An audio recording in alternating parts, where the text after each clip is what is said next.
Okay, so this neighborhood, kind of like I told you before, there are some private residences in here, but a lot of them were bought by different like trade associations and stuff, and so they have their offices over here.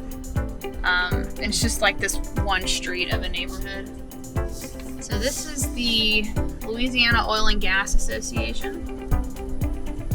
It is the most important and largest industry in my area. So when I decided to run, I was immediately told that I needed to get in touch with these two guys. So here we are. Here was the beginning. The biggest connection with me and Brian was certainly very focused on the district. Yes. Because he grew up there, Yep. right in the heart of Karen Crew.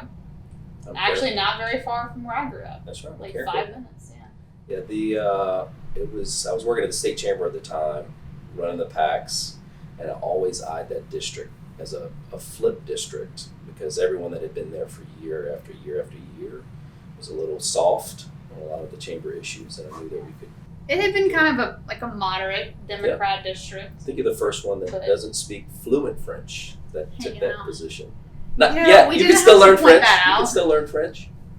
No, that was actually one of the interesting parts. I think that whenever I decided to run and people were kind of starting to look at the district that they didn't know because I didn't have a French last name, and I grew up there, but I technically wasn't born in the district, which most people, their great-great-great-grandparents grew up in that area. And I was told to get in touch with Gifford, and then Gifford and I actually figured out a connection that we had too. That's right. So my one of my nieces was a classmate or a year above you, if I remember correctly. She's a year younger than me. We played volleyball together. Played volleyball together at Westminster, where your mother is the principal at the time. You know, anytime you have someone that's going to run for office, you know, and you got a connection that's a personal level. So I picked up. Check it out. I picked up the I think phone. I told you. I said, Gifford. Call your sister. Actually, that was our first meeting was a phone conversation. Yeah. And we figured out that connection. And I literally probably rode like all over the state with Gifford's sister playing volleyball because her daughter and I were on the same volleyball team. So I said, Gifford, call your sister, ask her about me, call me back. So my sister, if you happen to get a chance to watch today, Julie is sitting here today because when you answered the phone that day, you didn't hang up on me, and you also vouched for her character up and down 1,000 times. And you know, look, when you get a family member that's vouching for someone as a character, not our policies, but that Julie was a great human, which we need more great humans running for office today. You know, that said a lot, and that was all I needed to hear. To know. And I was just sitting there crossing my fingers like, I hope I didn't do something terrible, like spill a drink in Tammy's car one time and she secretly hates me, you know? Well, we won by 247 votes, 51-49. Yeah. Gifford was the big challenge to me because when I first met with him, he told me basically that in order to take you seriously, you're going to have to raise $40,000. That's what you told me. You probably don't remember. You're like, that sounds like me. That sounds about right. And I was a little bit nervous because while I had done some fundraising before, never really for myself. Well, no, I mean, that's any candidate wants to run for office. Right. That's a challenge, right? But again, so were there a lot of doubters? Just tell me the truth. Yes, there were some doubters. That's part of one of the reasons why I took that. I wanted to do a poll because normally when we do polls, we normally do kind of a quick and dirty poll just to kind of test the waters. But I knew they were in that district, having lived there and seen it change. I knew the demographics were shifting. And everyone else mentally thought that was a Democratic stronghold. They over the years, it had been ingrained. Even after the term limits, they'd been ingrained that was not that blue dog Democrat. It was going to stick. And I knew that I knew the shift. I knew my family lives in there. All the family, friends, that shift was happening. We could see it happening. That's why I did a more extensive poll just to test, okay, is this correct? And it was. Yeah. And then when we took that poll, it was great because the numbers looked really good. And then I went around and sold you when they were saying, no, let's just sit on that. It's like, no, we can win this race. Yeah. This is a race that can be won. You know, and we were able to sort of crack open the shell a little bit, and then, you know, as they got to know you better and got to see the results from the poll, everybody else started getting on board and saying this is a race we can win. Yeah, a lot of third party groups. When the momentum was happening, folks started to get excited, and then they thought, well, this is a winnable race. I was like, yeah, working her behind off. Yeah, she's gonna. This is a race that's a lot closer than you think, and it will, a couple hundred votes. But you did everything right. You followed your plan. Those handwritten notes, as you know, those personal touch, and it worked. I mean, you did. Your family members probably got yes. I mean, you followed it, and it works. Well, I think that a lot of times whenever you have a campaign plan, and you guys know that I was knocking on every single door starting in June and sweating like crazy. Yeah. Some campaigns were saying, no, we're not going to knock on doors. The heat advisory is over 100. And I'm like getting people out there, no, you got to keep knocking on doors. We have to hit every single one. And we did that. But I knew that, and he was the incumbent. Money-wise, I may not be able to keep up. And so I waited until 3 weeks before election day to really start the mass comm and hammering things and going on TV and doing the mail. And so I know that you guys really helped me out, because I think there was a lot of people starting to say, well, is she going to do anything? And I even had, some of my current colleagues now calling me saying, are you going to do anything? We're not seeing anything on TV. We're not seeing any mail. But there was a plan. We stuck to it. Yeah. Tips for young candidates. I would say, being able to engage with people that have experience, and whether that's the state chamber of commerce or a local chamber of commerce, or look, if you're in the oil and gas industry, the construction industry, you've got a trade association that likely endorses candidates or works with candidates. You can reach out to that association that you're a part of and say, look, I want to run for office. Can you help me and get, look, you need some free expertise and free help as much as you can, especially if you're trying to decide to run for office. And so that you have a full understanding of not only what the job is. I think everyone focuses on the job. They like the job, but they don't like campaigning. And if you're not going to get excited about campaigning and you don't understand what that is, you're not going to be successful. So leverage those relationships that you have through the trade association that you have, or a chamber of commerce, or a leadership program, or our state chamber is now doing candidate forums to say, like, look, if you want to run for office, these are free tools that you can use, and take advantage of that. Make sure you have a good understanding of what it's going to take to run for office in the first place. That'd be something that we have that conversation with people that are considering running for office all the time. And definitely reaching out to your community. I mean, you reached out to your local leaders. I mean, it wasn't just the state leaders. You reached out to your locals, and they were some may have discouraged you, but some will at least give you the time of day, and you just say, look, when I run and I win, be confident. I'm still going to work with you like my opponent. But you want to go and talk to those leaders and let them. It's no big secret that you want to run. That you wanted to run. You were going to. Yeah. I'm running. This is what's going to happen, and it's good to go talk to those folks and let them know that. Look, you met with me.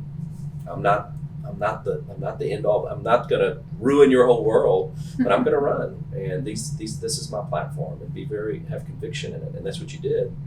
And some of them were like, good luck, have fun. And some of them were like, they were really appreciative, and some of them were really encouraging. The other tip that I would give them, I think, Julie kind of touched bases on this, but if you are considering running for office and you want to run for office, you need to start with a list of people that you are ready to go ask for $500, $1,000, $2,500, whatever that max level of contributions are. The people that you know today that you can go ask for that money are going to write you a check, because that is going to be the easiest money that you raise. It's the asking for people that you don't know yet, that aren't family members, that aren't personal friends, that don't know you as well. And so if you write that first list down and you realize you've only got $400 raised, that's a problem. If you write that first list down and you've got $25,000 that you can get by picking up the phone in the next 2 hours, well, that gives you a big head start over everyone else. But that list of people is going to be really important when you start sitting down with other groups and asking for their dollars to say, I've got this much money committed already. And it was incredibly daunting at first, like when you hear the number, like 40,000 or 25 or whatever, and I was unsure if I was going to be able to do it, but I was like, you know what? Here we go. Let's do it.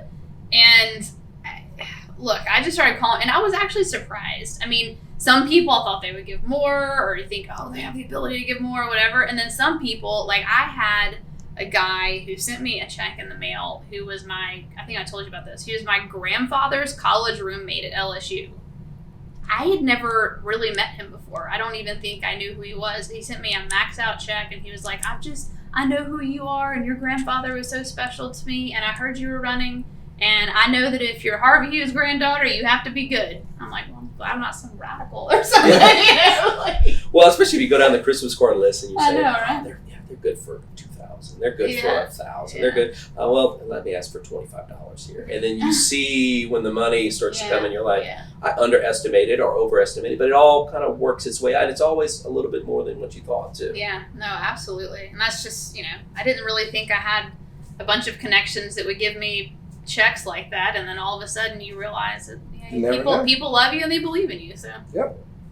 Yeah, I mean, I would say this. Look, in state parties have a role in everything, but in many cases, unless you're recruited by the party, you may have 3 or 4, Republican candidates running, and so they can't really get engaged in trying to choose. So if you're running for office and counting on the party, you're probably going to be in trouble. Look, you have to be comfortable being in uncomfortable situations if you're going to run for office, especially as a young Republican or a young female Republican. You're going to have to be comfortable picking up the phone and calling the mayor's office and saying, hey, I'm running for office. I want to come sit down and talk to you so I can learn more about the issues that you see so that we can work together and get elected, and reaching out to the state legislators. You're going to have to make those cold calls even if you don't have those relationships. Certainly reaching out through an organization that you're a member or a partner of, whether it's a Chamber of Commerce or a state trade association, can help facilitate some of those. But we're doing that statewide for a bunch of other candidates, so we'll help every candidate out, but we can't hold every candidate's hand. And that's not necessarily going to be the role of the campaign manager either. You're going to have to sit down with the phone book or Google, I guess is what we would use today, or whatever, and say, okay, I want a meeting with the mayor, I want a meeting with the clerk, I want a meeting with the assessor, I want a meeting with, the local, the fire chief, the sheriff. You have to pick up the phone and start dialing for meetings and build those relationships. And when you do make those phone calls, even if they don't ultimately support you, they'll have a lot more respect for you because you made the phone call. Even for us as associations, we work both sides. I mean, I work with Democrats, Independents, Republicans, because we're recruiting all over the state. So we're in all the different parishes. And so we know a lot of the different leaders. A lot of times we'll go to those leaders, our former legislators, and we'll talk to them and say, is there somebody up and coming that maybe wants to run, maybe had an issue with your predecessor, and we're like, we need to recruit someone to kind of maybe move that seat around. But we call former folks that are currently in office, and we ask them. So being a part of that community, or at least saying, I'm raising your hand thinking I think I want to run, or I'm really interested.